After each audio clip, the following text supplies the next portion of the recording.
มีนะบ่มีเมียมาฮื้อเนอะนะบ่มีอันลูกบ่มีอันเอามาแตนนะ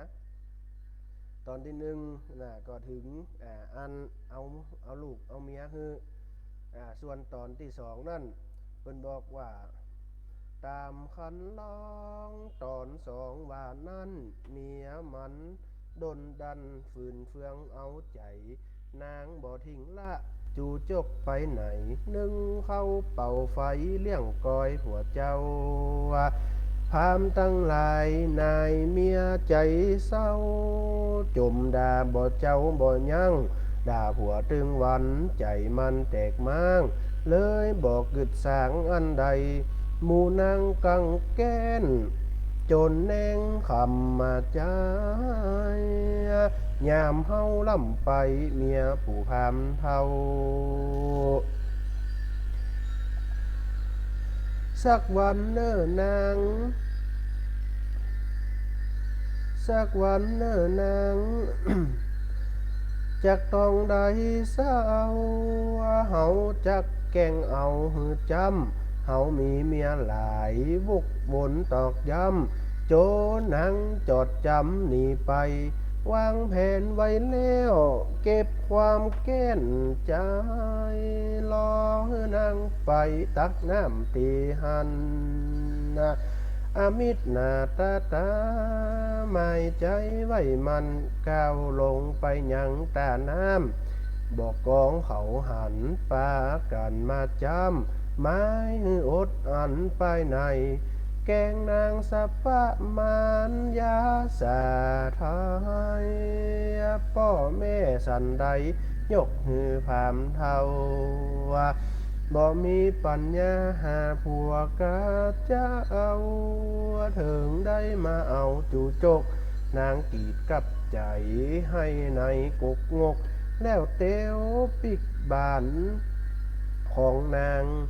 ผู้พามหันเล่อน้ำลายปอจางไผ่แข้งอีนางให้มาแงกแง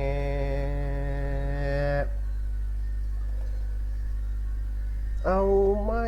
เอาไม่เอาไม่ตันทิ้งจริงค่ะแม่บอกให้ผัวนางกำนี้ตาน้ำนั่นหนาขอลาขอลีย้อนข้าหมุนมีแต่นาบ่ได้ตักน้ำแถมซ้ำมาละนะเขาป้ากันมาลุ่มด่าขาดจะเอาจูจกได้ฟังแม่สายปันเบาจำเป็นตัวเฮานั้นแล้วการบ้านการจองบอกกาบอกกาดบอกแก้วต้องได้สะแววกูอันมันเป็นเมียนั้นจักไปหุ่นหันเวียกการจูอันเฮานั้นเนี่ยนางจริงบอกไป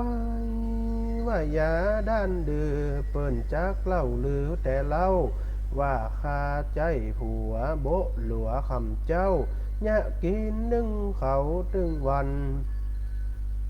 ตระกูลข้านี่เปิ้นบ่ยะกันใจผัวตึงวันเป็นไปบ่ได้จูดจุกกับใจสั่งมาใครให้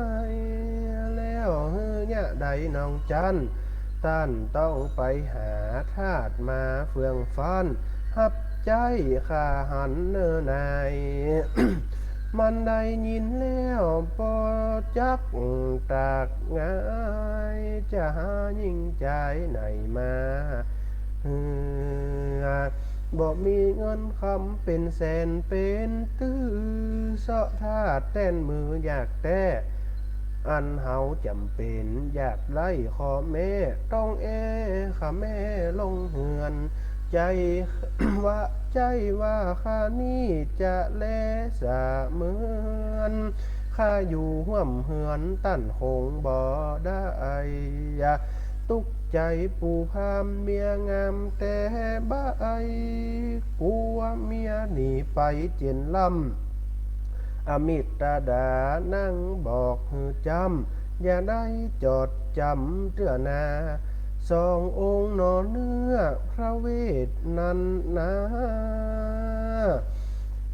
จุงไปขอมาเป็นทาสเตอเจ้าจูจกบอกนางเกียมหอเข้าของกินเสาะเอามาไว้ถึงเวลาค่ำลงแล้วไซม่อนจำจากใดว่างลงข้าว ยังลงมีต่อเนอเจ้าอันนี้ตอนที่สองนางอมิตตาไปตักน้ำแล้วก็ไปโดนอันเปลี่ยนของเมียเปลี่ยนของปูพามเนี่ยว่าฮือโอ้สูนเนี่ยการมันล่ำมาพอเตอเนาะพอเมียข้านั่นมันเนี่ยอย่างสักยังอันเปื่อนของปูพามนี่นะเป็นพามอย่างเดียวกันนะก็ไปเดียดเนาะสถานต่างๆหลายเดียดให้เมียด่าเมียว่าให้เมียว่าอันสูนะบัญญัติเวียกเนี่ยการบ่พอนางอมิตตาเป็นตัวอย่างพอเมียของปูพามหันเปิ่นเนี่ยเวียกเนี่ยการเนี่ยมดเนาะพอสูล่อเนี่ยอย่างพ่องถึงวันนี้ได้กะเอวนี่นะเอาละเมียของปูพามบอกคือกับอันปูพามเปื่อนนะก็ไปบอกไล่ว่าคือเมียตัวน่ะเป็นคนบัดดีเป็นคนจะนั่นคนจะนี่เนาะกระทำให้พิษหัวกันนะมูเมียทั้งหลายก็มาจุ่มหัวกันเขาต้องกำจัดละนางอมิตตานี่นะต้องการแกงมันละเพราะว่ามันทำให้เฮาเดือดร้อนเนาะสดาดันทั้งหลายมันทำให้เฮาเดือดร้อนทำให้เฮาอยู่บ่ม่วนกินบ่หวานเนี่ยถ้าอู้ง่ายๆเนาะอยู่บ่ม่วนกินบ่หวานก็เพราะว่านางเป็นคนมันก็จำเป็นละโดนแกงกะไปตักน้ำเปิ้นกะอันเอาน้ำคุขว่างใส่เปิ้นหะน้ำใส่ไปซักผ้าเปิ้นกะตื่นหัวปุ๊บมดสดาดันทั้งหลายนางก็ให้ปิกมาบ้านเนาะนางก็ให้ปิกมาบ้าน เพิ่นก็ว่าเป็นหยังนะผู้พามก็ถามเนาะว่าอันน้องลาเป็นหยังนางอมิตตาก็บอกคือว่าน้องบ่ไปทำซ้ำละแม่น้ำนั่นมีกะอันเปลี่ยนเมียของเปลี่ยนปีพามนั่นนะเนาะมีกะอันศัตรูว่าเจ้าเนี่ยมันล่ำเป็นคนบดีปีจงไปเสาะถาดรับใจมาคือน้องเอาละปูพามทองคำร้อยกะหาปัญหาก็บ่มีแล้วเปิ้นเอาไปใจละมีเมียจำเป็นละนางอมิตตาก็บอกว่ามีกะถาดรับใจไปขอเอาเตอะตีพระเวสสันดรหันลูกพระเวสสันดรมีอยู่หัน2 คนจื้อกันหากับจารีไปขอมาเตอะเดี๋ยวปีจะไปขอคือน้องหอข้าวหอน้ำคือกำเนิดแต่ถ้าเป็นประเดี๋ยวนี่เปิ้นเอาใส่ซองเนาะสะดาดันทั้งหลายหอข้าวหอน้ำแต่เป็นสมัยตะก่อนนี่เปิ้นใส่บอกไม้ไผ่นี่นะข้าวตอนที่3จะเป็นจะได้เนาะเปิ้นเขียนไว้ละเนาะแต่งมาถึงตอนที่3แล้วเนอะสถาเฮาดันทั้งหลายเดี๋ยวจะได้สรุปตั้งแต่เก้ามาแถมกำแล้วนี่ตอนที่3ละก้อยปูพามตอน3วาดนั้นตัวมันด้นดันเตี้ยวต่างเสาะหาไปต่างแว่นแควนสี่พี่นั่นนะทำเจ้าปลาลาเขาจริงว่าสู่เขานี่นะสั่งมาดันดื้อมากวนมาคุยบ่ยังหุนก่อนนั่นหนอมาขอเอาจ้างจนป้อบินบางไข่เมืองจูจกนั้นไส้อูได้ไปเปืองบอกเจ้าเมืองว่าจักไปเฝ้านอเจ้าผู้ทอนเวทสันดรเจ้าคานี่ฮักเจ้าแต่เนอผู้พามนี่นะมันตึงบอกนักเอวจุเจ้าบ้านเจ้าเมือง เขาลงเจือแนวบ่ได้กึดหน้าเยืองเขาบอกเนืองว่าอยู่ตัดหันนะจูจกได้ฟังแล้วจริงโดนด้านนะเข้าป่ายังวันอยู่แล้วมีหมาพรานไผ่ตัวใหญ่เป็นเก้า มีหมาพลันไผ่ตัวใหญ่เป็นเก้าไล่ปู่พามเท่าเกือบวายล้นขึ้นต้นไม้อิดพอจะตายแล้วห้ามบรรยายความดีองค์เจ้าพรานไผ่ได้ฟังเสียงปู่พามเท่าเลยมิ่งโขดเอาบทจ้ายกกันธนูขึ้นมาเงืองาวันนี้จะฆ่าปู่พามก่อนมึงตายแล้วบ่ต้องได้ถามหาองค์ผู้ถอนเวทสันดรเจ้ามึงนี่บาดีกึดจักไปเฝ้าขอเอาลูกเมียเปิ้นนั้นปู่พามได้ฟังจึงฟังเฟือดฟันบอดใจจะอันในพรานอันตัวข้านี้เป็นซึ่งนักการเจ้าเมืองว่อนหวานฮือข้ามมาอัวตั้นเต้าสนใจมีใจลิงลูกฮือลูกปิกคืนวังแล้วพานไผได้ยินนั่งลงบอกแก้วลงเจื้อพามเถาแต่เนอห้องลงต้นไม้ใจพรานถ่ายทอนนะแล้วจริงพ่ำวอนจี้หนต่างฮือเลาะเรียบสิงคอนก้อนมืดคือดื้อตั้นจุงไปอย่าจ้าผู้พามดีใจลืมความอิดล้าหันต่างหนาห้ำให้อำลาผ่านแล้วจริงฟังขาดใจก้าวสู่พงไผ่ป่าใหญ่วา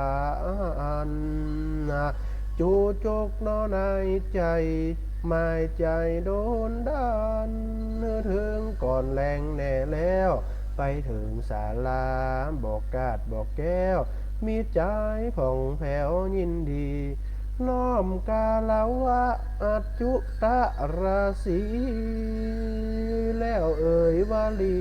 ที่มันสมอ้าง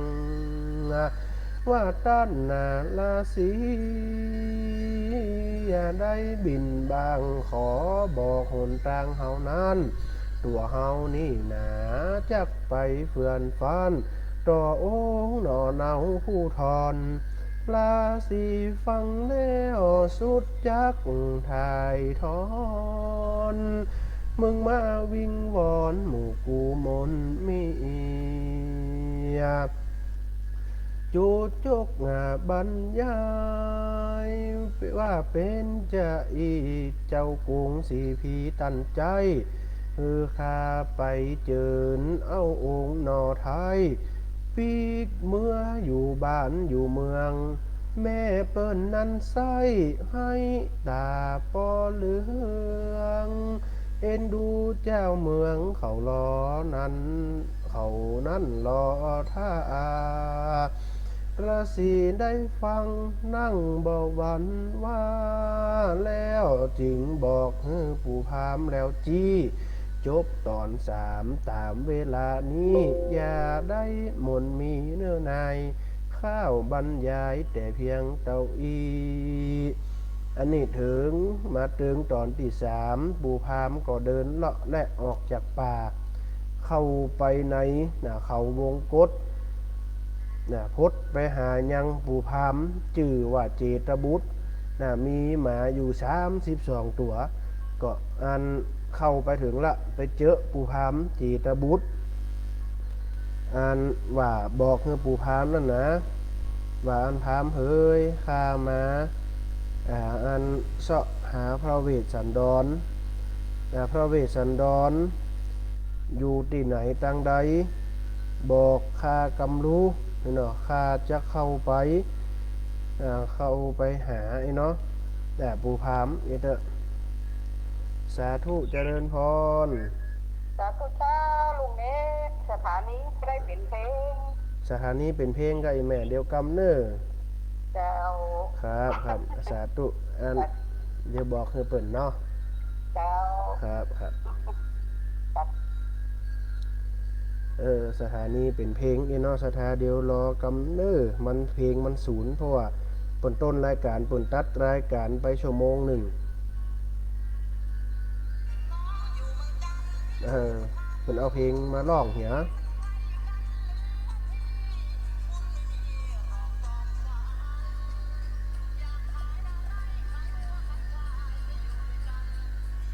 อันนี้เป็นรายการสดแต่เปิ่นนั้นมาได้ลิงสถานี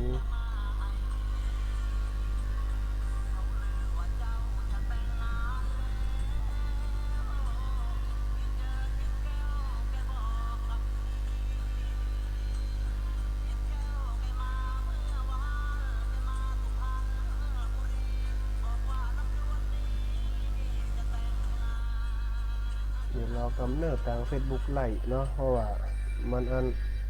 ทางสถานีมันเป็นเพลงทางสถานีเป็นเพลงเดี๋ยวเปิ่นจะได้ตัดเดี๋ยวรอฟังต่อไปแต่ถ้าตีเป็น Facebook ไล่นี่มีปัญหาครับแต่ตีเป็นวิทยุนี่เปิ่นเจ้าหน้าที่เปิ่น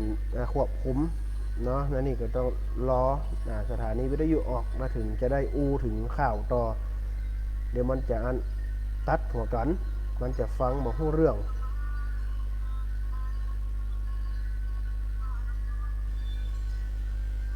สถาเขาตั้งหลายได้รับฟังตอนนี้มาละ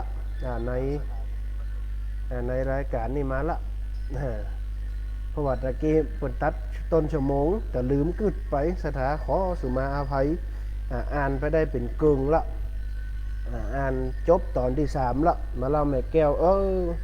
ขาดตอนไปแหมเหมาะเนาะมาถึงตอนที่3เป็นบอกว่าพระเวสสันดรได้อยู่ในเขาวงกฏพระฤาษีได้นั่งเฝ้าก็ไปหลงคาล้มไปหลงคาล้มของอันไปหลงคาล้มของตังตันไปหลงคาล้มของตันพรามปู่พรามจุจกนั่นนะไปหลงคาล้มไปจุเปิ้นว่าพระเจ้าสนใจนั่นน่ะป่อของพระเวสสันดรนะเปิ้นจะได้เอาข้าเนี่ยมาเจิญไปคือปิกวานปิกเมียงแม่เปิ้นนะให้น้ำตาจนพอเหลียงละไปจุจึงพรามบ่พอไปจุพระฤาษีแหมปกปล่อยกันเนาะเพราะว่าเอาเจ้าแผ่นดินมาอ้างสูงสุดละเจ้าแผ่นดินนี่นะสถาเฮาตั้งหลายสูงสุดละ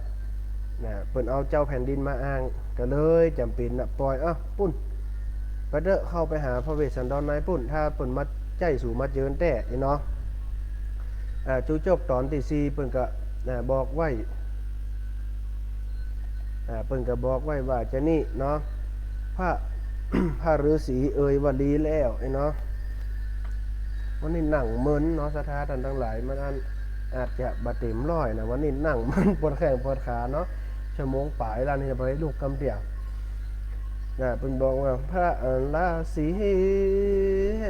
วันลีแล้วปู่พามผ่องแผ้วยินดีเหลือหลายกราบเขาลบแล้วมันจริงเอ็นกายกล่าวบอกบรรยายฮือพามหมุนมีอันเฮานี่เนาะบ่ได้จูจีเจ้ากรุงสีพีทันใจข้าขออำลาเข้าดงป่าไม้จักได้ถึงหันก่อนแรงตัวมันกึดแล้วใจไหนสาดแรงถ้าถึงก่อนแรงกว่าจักได้เศร้ามาทีเนื้อในตัวนางน้องน่าเอาตรองมาขวางเฮาแน่แล้ว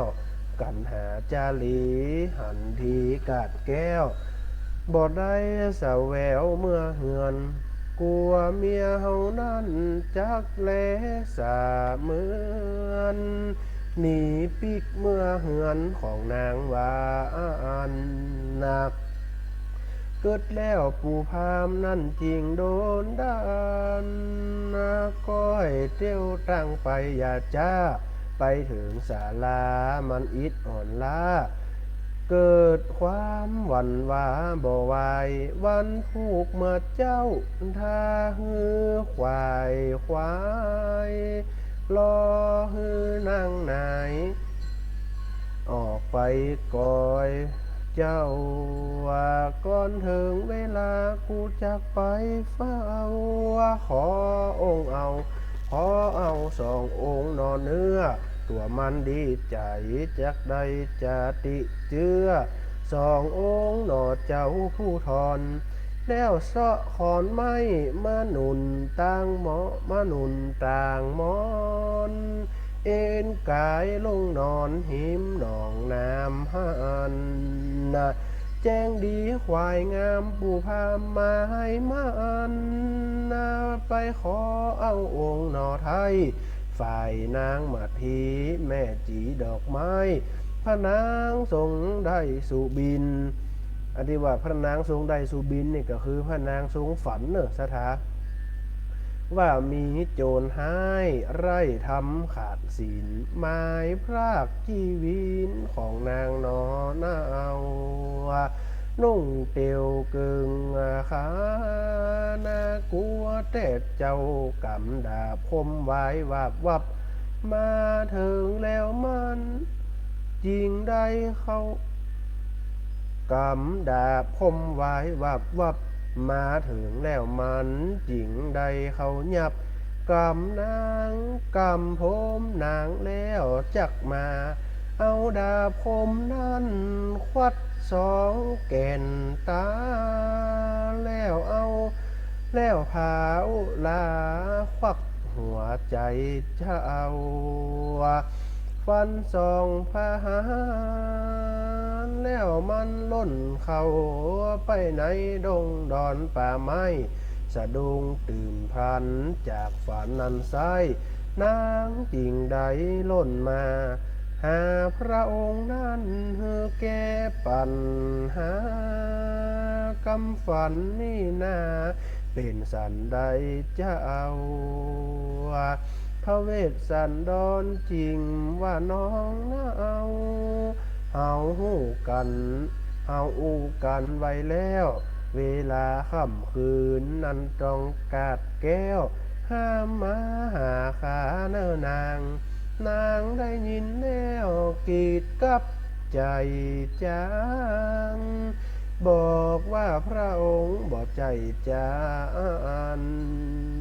นักตัวเฮาไปฝันตุกใจให้ดันแก้ฝันเฮากำเตอะให้ดีอย่างใดบ่ได้อูเพอช่วยแก้ฝันเฮากำตุกใจเจนลำกีดกับหน้าน้ำแก้ฝันกำเตอะองค์พระเจ้าหันนางมัดทีสีนานางสาวเลยปอบขวนเอาจานั้นพระองค์บาปไปอย่าได้เฟื่อนฟันกับกำฝันหันมาทีบ่มีหยังแล้วแม่แก้วแสนสีให้จักเป็นดีสืบไปดังหน้า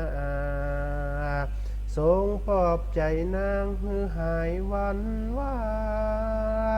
นางจริงอำลาองค์ไทยถึงเวลาจบลงแล้วไซอย่าได้หม่นมีเนื้อนายตอนสี่บรรยายมาเปียงเต่า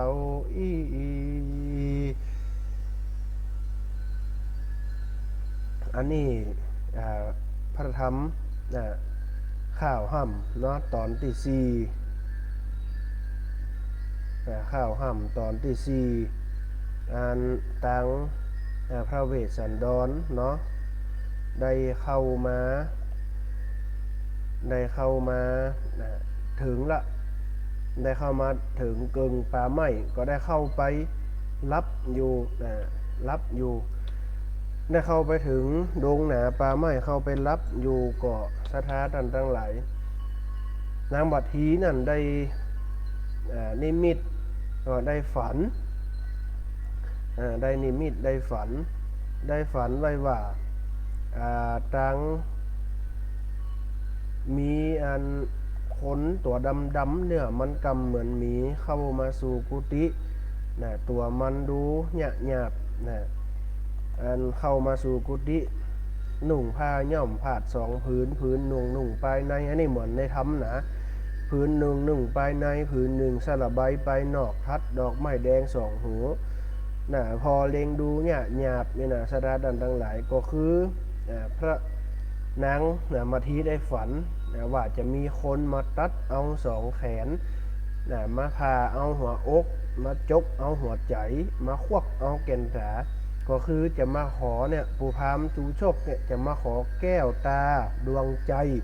เปรียบเสมือนแขนเปรียบเสมือนขาของนางทั้ง2 ข้างก็คือ2 คนได้จะมาขอก็จำเป็นนะเนาะสดาดังหลายพระเวสสันดรเพิ่นถึงจะฮือแต่บ่ได้บอกให้พระนางมาทีนะบ่ได้บอกให้พระนางมาทีกลัวว่าพระนางมาทีนั่นจะกลัวพระนางมาทีนั่นจะอันได้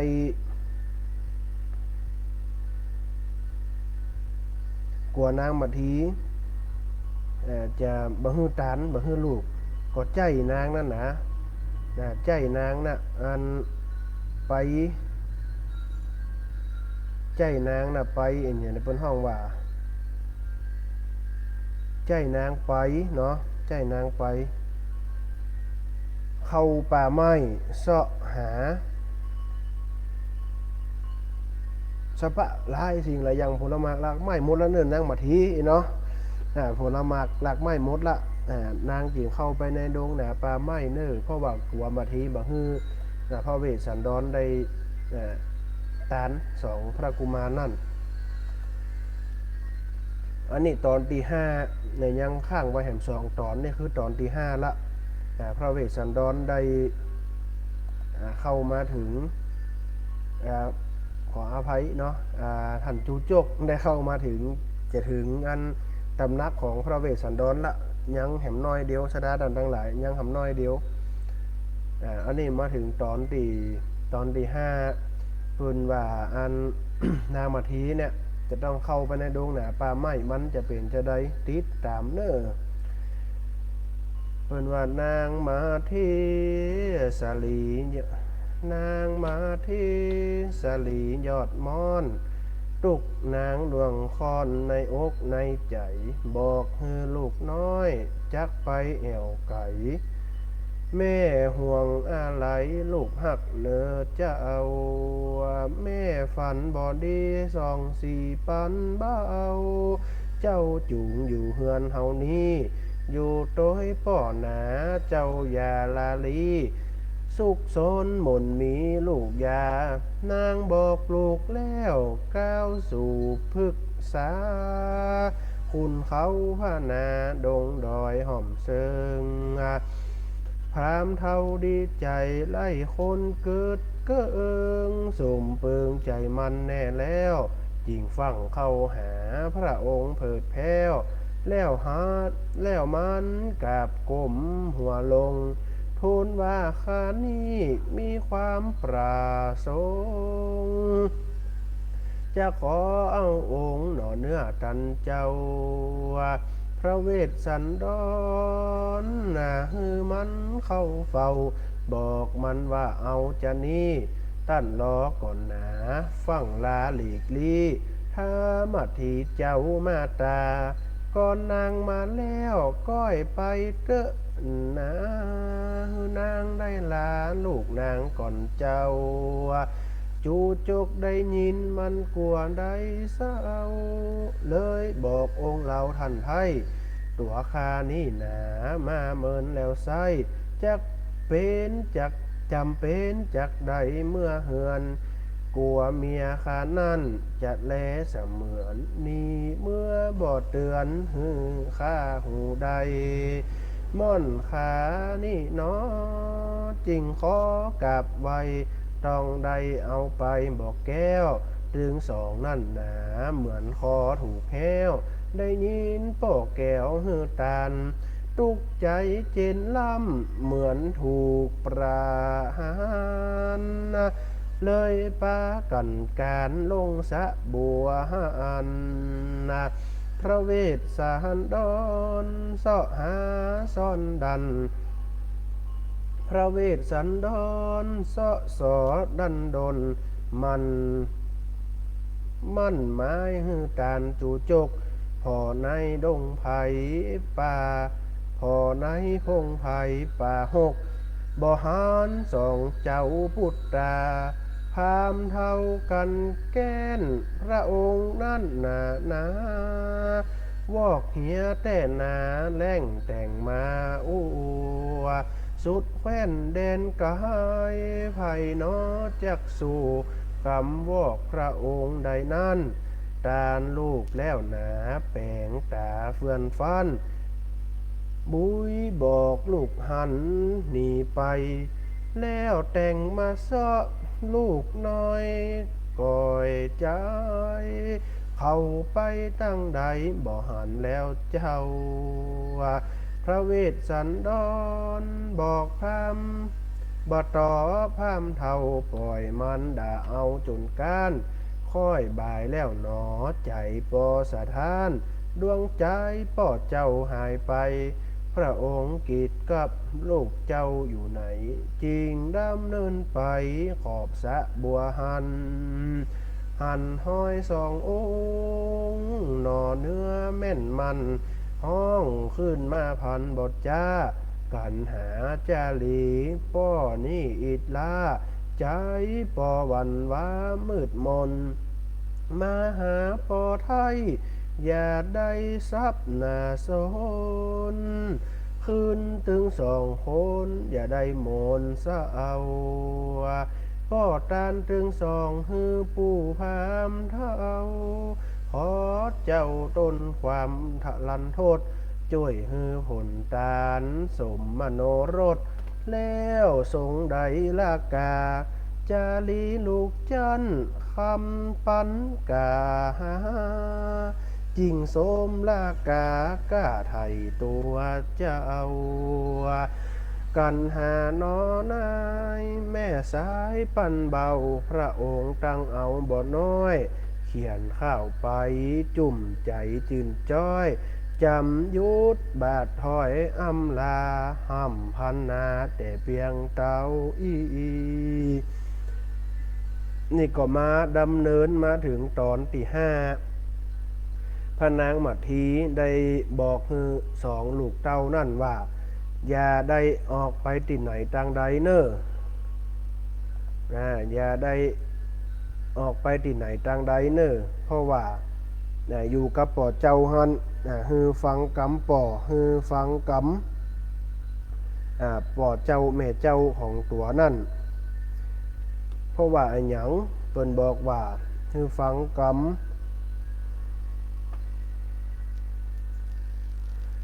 ฮือฟังกำป่อเจ้าแม่เจ้า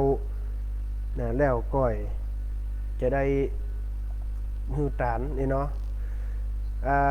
เพิ่นบอกว่าในข่าวนั่นตอนที่5นั่นเป็นอู้ถึง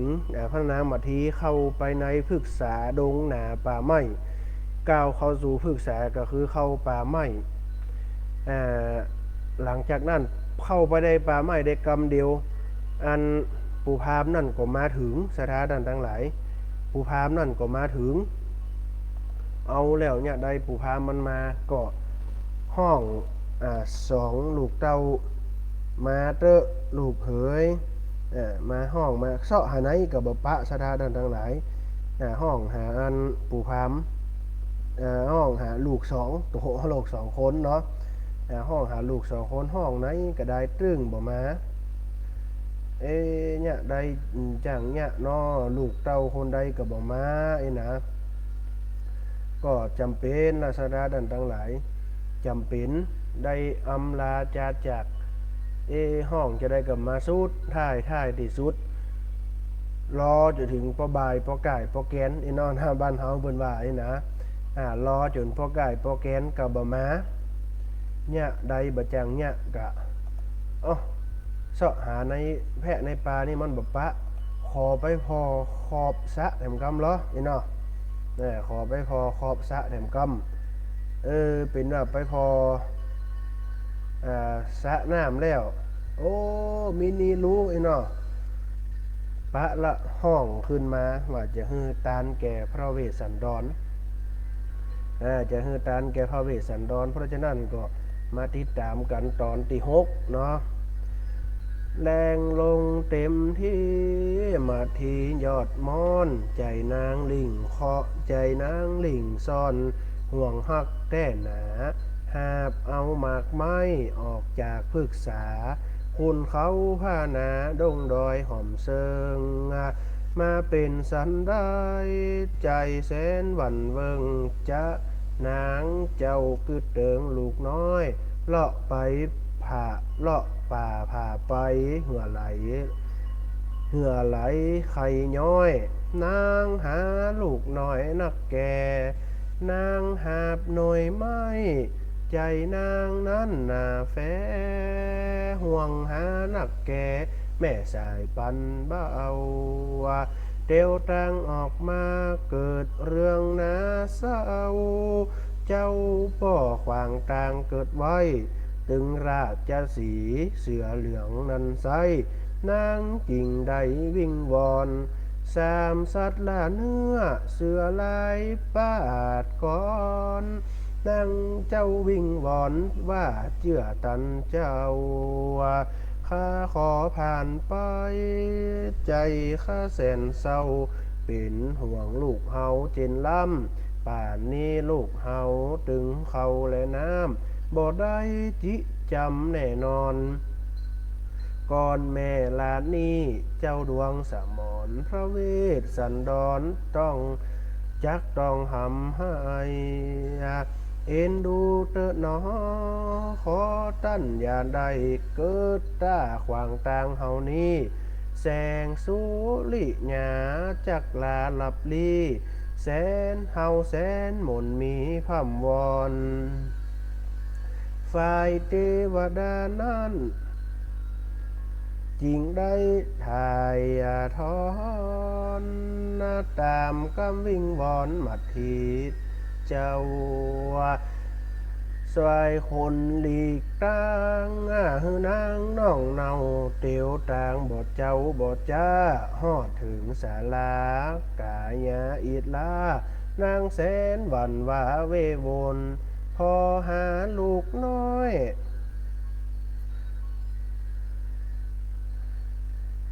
กีดกับมาซับนาโซ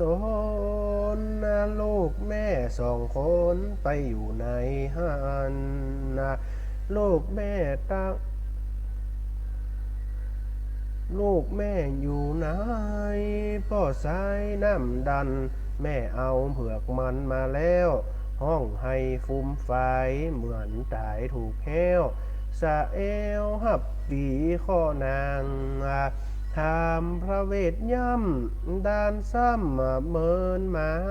งบอกปากกับนางสักกำว่าอัน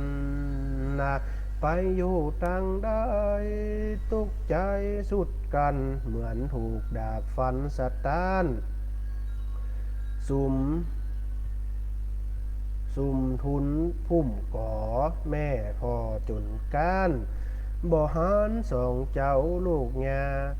กะว่าสัตว์ให้พี่ไพรสิ่งสากินเจ้าแล้วกาสองสายปันเบาแม่ตุกแต่นาตามนเศร้าบ่หันองค์เราหนอไทย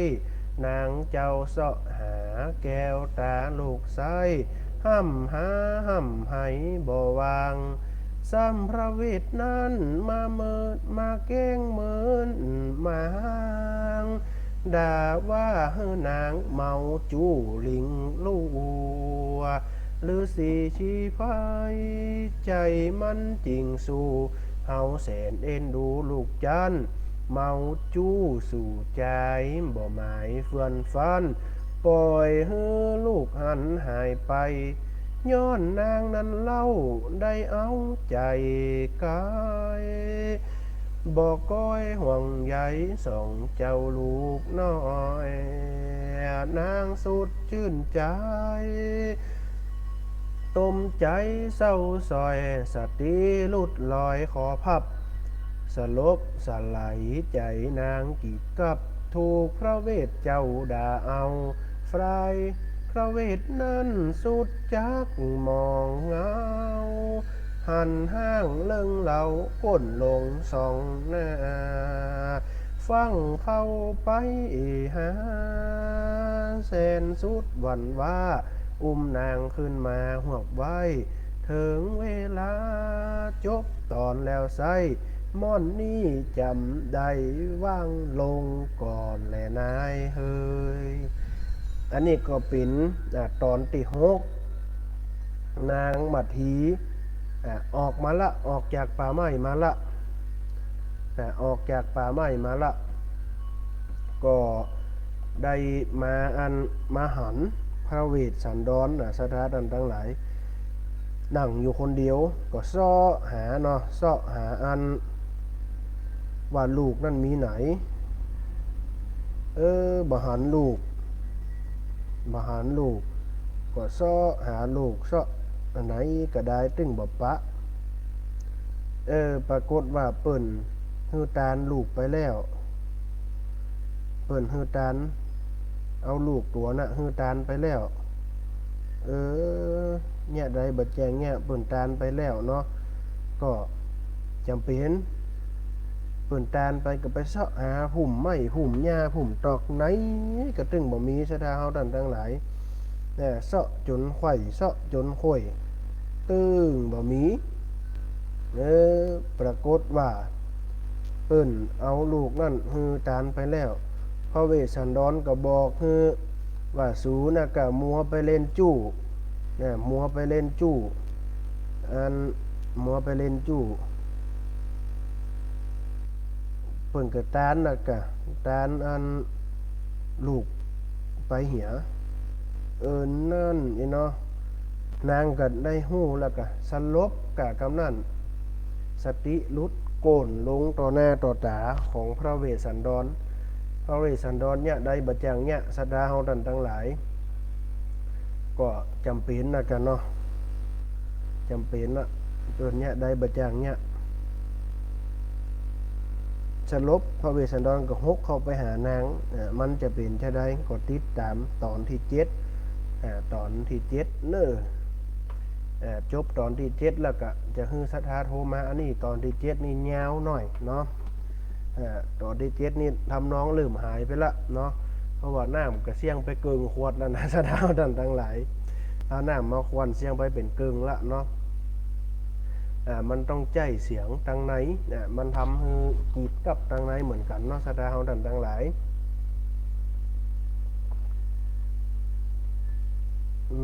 เป็นได้เขียนไว้ในบทที่7เนาะในตอนที่7เป็นบอกนางมาเท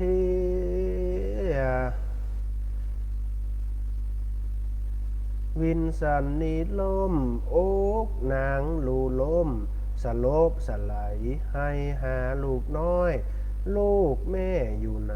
แม่แสนอะไรตุกใจลิงข้อนเคยมีกันหาจารีออดอ้อนแม่สุดอาวรลูกจันพระเวสสันดรอาวรเมียจันทรงกับใจหันนายกานางตายแล้วแม่แก้วแสนสาย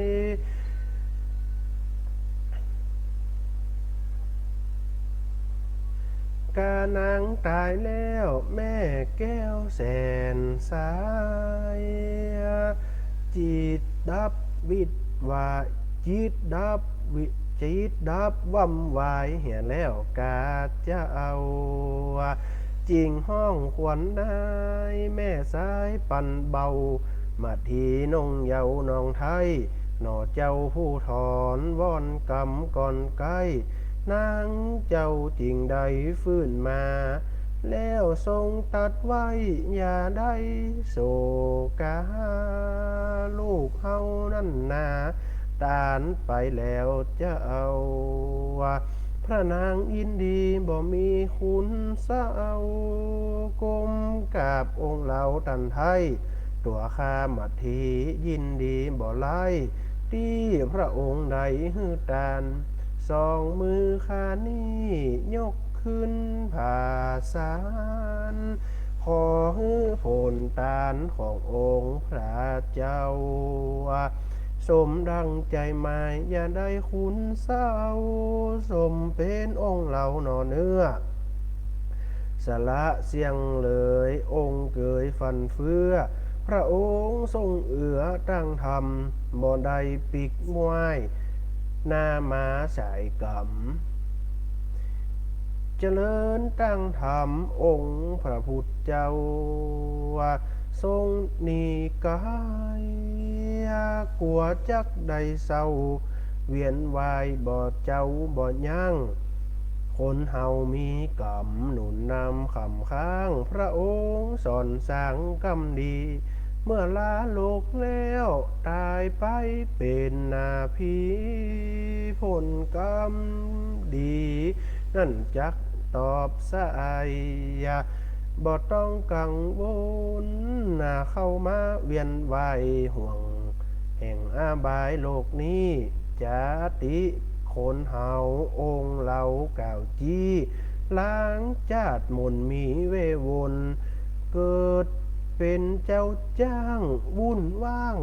สับสนบ่ได้เป็นคนก็มีเนอเจ้าเฮาเป็นนกกาหมู่ม้าได้เศร้าย้อนได้สร้างเอากำให้โอถึงปู่พามมันบ่ปีกไว้จักเอาสองเจ้ากุมารลัดดงป่าไม้พงไพสถานความทุกข์ห่อนหานสองกุมารหันนาดงดานดงดานป่าน้ำปู่พามโดนดานขึ้นไปนอนบนต้นไม้มันบ่มูตูเอ็นดูหนอไทยตึงสองห้องให้บ่วางอยู่ปื้นเก่าไม้หัวไผเสือขางนั่งให้หานางมาทีแม่เจ้ายังมีเทวดานั่นมาก้อยเฝ้าได้จอดเจ้าตุกไว้แปลงเป็นสมฉีมาทีแม่ไทยนอเน่าจริงได้โปร่งวางกอดแม่เอาไว้หอดไกลฟ้าสางมาที่นอนางหายไปเสียจอยเป็นดีอินดูสองผู้มันน้อยพอกเฝ้ากอยแต่ตักผู้พามลูกมาแป่งนายังยักมันจะเจือมันจะเจือกหันหลากไปสองกุมารน้อยอกสั่นหวั่นไหวท่ามกลางพงพายดงดอยว่าอันนะแล้วองค์เทวาเข้ามาขวางกันแล้วลงตางกัดแก้วเขียนข้าวไปถึงใจพืดแพ้วจำเป็นต้องได้วางลงอำลาวานอนงลงแต่เพียงเต้าอีก่อนและนายเฮยอันนี้จบไป7 ตอนสถาเฮาท่านทั้งหลายถ้าเปิ่นได้เขียนต่อจะได้ก็จะเอามาอู้คือกับสถาแถมกำหนึ่งแต่ตอนนี้เปิ่นยังมาได้ลิขิตไว้เปิ่นลิขิตไว้ถึง7 ตอน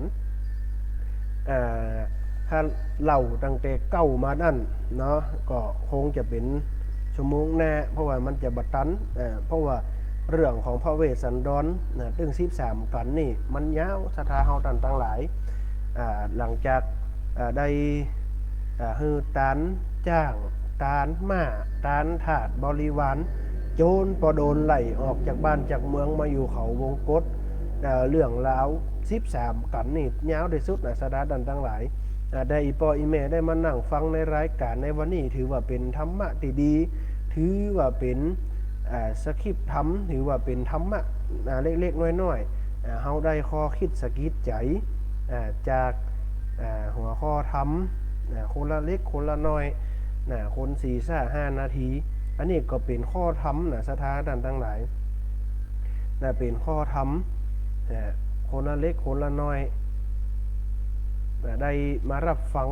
ซึ่งรายการบ่ได้เพิ่นฮ้องว่าบ่ได้เอาสาระล้วนๆถ้าเอาแต่ธรรมะทางนั้นสถาก็จะบ่ฟังเนาะถ้ามีธรรมะผสมผสาน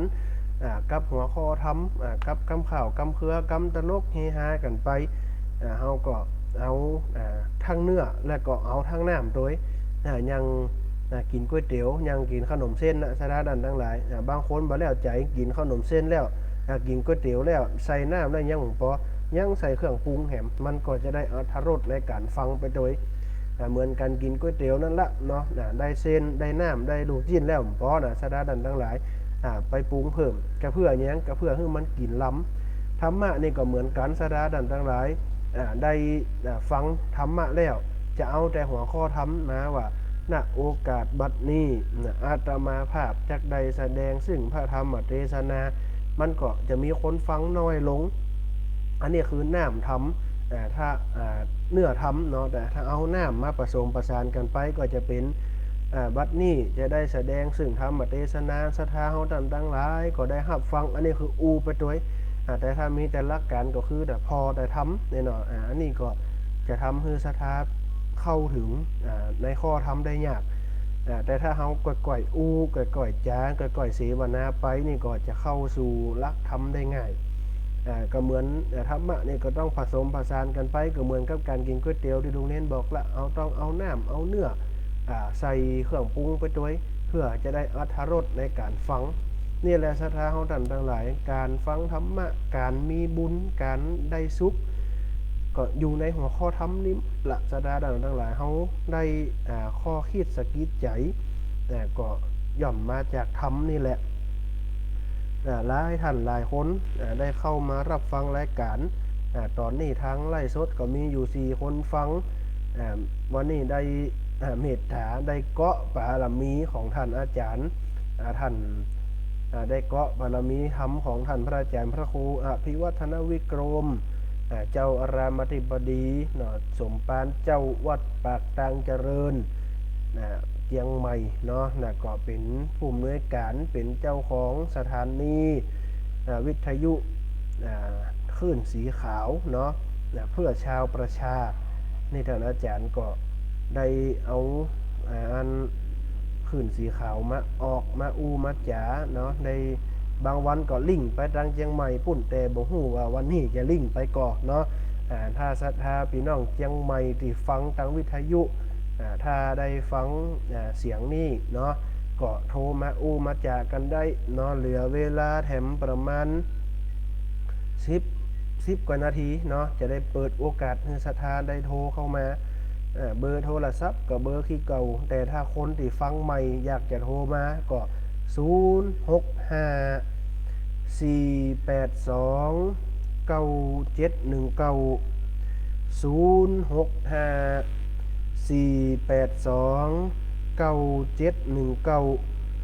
อันนี้เบอร์โทรศัพท์ของลูกเนนเนอะศรัทธาเฮาทั้งหลายเดี๋ยวจะได้หาอันซอประวัติอันอย่างสักเล็กสักน้อยเนาะเป็นซอกอมสุภาษิตก็ได้เนาะศรัทธาเฮาทั้งหลายที่ได้รับฟังจะโทรมาเสวนาโทรมากำลังอกกำลังใจก็เจริญปอนมาเข้ามามาจ่ามาเสวนาเดียวเวลา6 โมงตรงก็จะได้หมดเวลาต้องลาจากนี้จะได้ลาอำลาศรัทธาไปเหลือเวลาประมาณ10 กว่านาทีไผอยู่ยังบ้านยังจองอยากจะโทรเข้ามาถาม อะไรหยังเนาะจะโทรเข้ามาถามในรายการนี้แต่ถ้าถามเลขเด็ดนี่ต้องไปถามที่ท่านอาจารย์พระมหาสมชาติเพิ่นเนาะเพิ่นได้ใบไว้เด้อเจ้านะเพิ่นได้ใบไว้เด้อเจ้าแต่ทางงวดนี่ถูกเต็มเป้าแล้วเดี๋ยวงวดหน้าให้อาจารย์เพิ่นเอาลงแถมใหม่เนาะสถาถ้างวดหน้าพระอาจารย์เพิ่นลงแล้วอันสถาได้กันแถมจะนิมนต์พระอาจารย์พักอยู่วัดละมาให้ท่านอาจารย์ได้ไปเดินธุดงค์ละไปเป็นอันเกจิดีกว่าเนาะใบหวยใบแสอยู่ยังบ้านดีกว่าจะได้เอาเงินไปช่วยยังโรงเรียนบ้านตุงปูงเนาะเพราะฉะนั้นวันนี้สถาของท่านทั้งหลายระยะเวลาก่อนเร็วเนาะได้ระยะเวลาก่อนเร็วเฮาได้มาพบมาปะด้วยกันได้มาอุสารธรรมได้มาฟังกำข่าวในเรื่องของชูโชคมีอยู่7 ตอนอาจจะม่วนผ่องบ่ม่วนผ่องได้อรรถรสผ่องบ่ได้อรรถรสผ่องเพราะว่าการจะนี่มันก็อันได้เข้ามาอูมาจานี่เนาะนกฮัดไม่เหมือนไก่ฮัดขันสดาดันทั้งหลาย